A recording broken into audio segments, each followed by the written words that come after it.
Bonjour à tous, on se retrouve pour quelques conseils pour vous aider à progresser dans la pratique des soins énergétiques.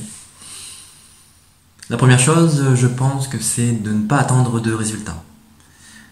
Pour d'abord ne pas être déçu, puisque souvent même si on a une bonne intention, les réactions de la personne ne nous appartiennent pas et peuvent demander un certain délai. Et puis aussi pour ne pas donner de faux espoirs à celle-ci.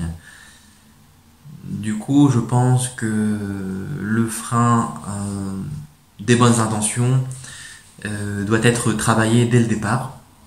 Et le fait de ne pas attendre va permettre de libérer progressivement l'énergie plutôt que de la contraindre par le mental.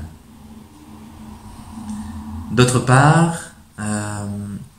je pense que le fait d'adopter une attitude neutre est vraiment profitable, puisque c'est un petit peu comme dans un tuyau.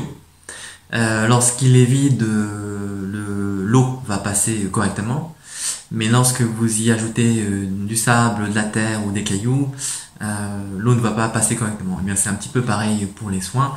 Plus vous rajoutez et moins c'est efficace. Pour l'aspect personnel, je vous conseille également de pratiquer la méditation.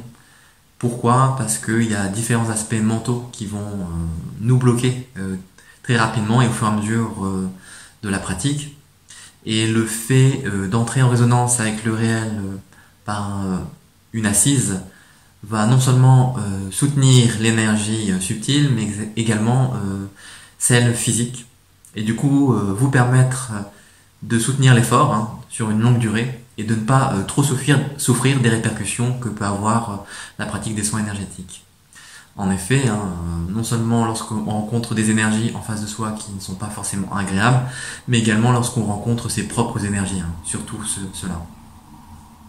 La pratique de l'assise va vous permettre de vous dégager de toutes ces obstructions. Et puis, pour finir, ce que je peux vous inviter à faire, c'est de pratiquer le plus régulièrement possible. Non pas par grande durée, mais peut-être par courte session, peut-être quelques minutes, 5 minutes par exemple, et à tout moment de la journée.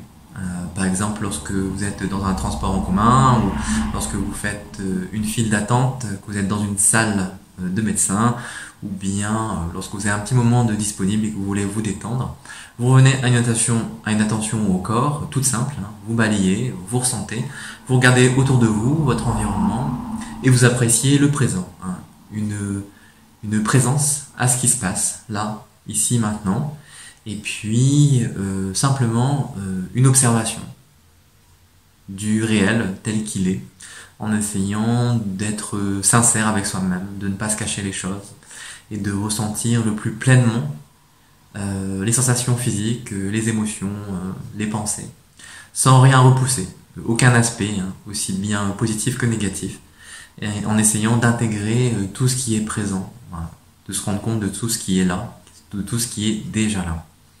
Voilà pour mon dernier conseil. Je vous remercie de votre attention, je vous souhaite une bonne pratique et je vous dis à très bientôt.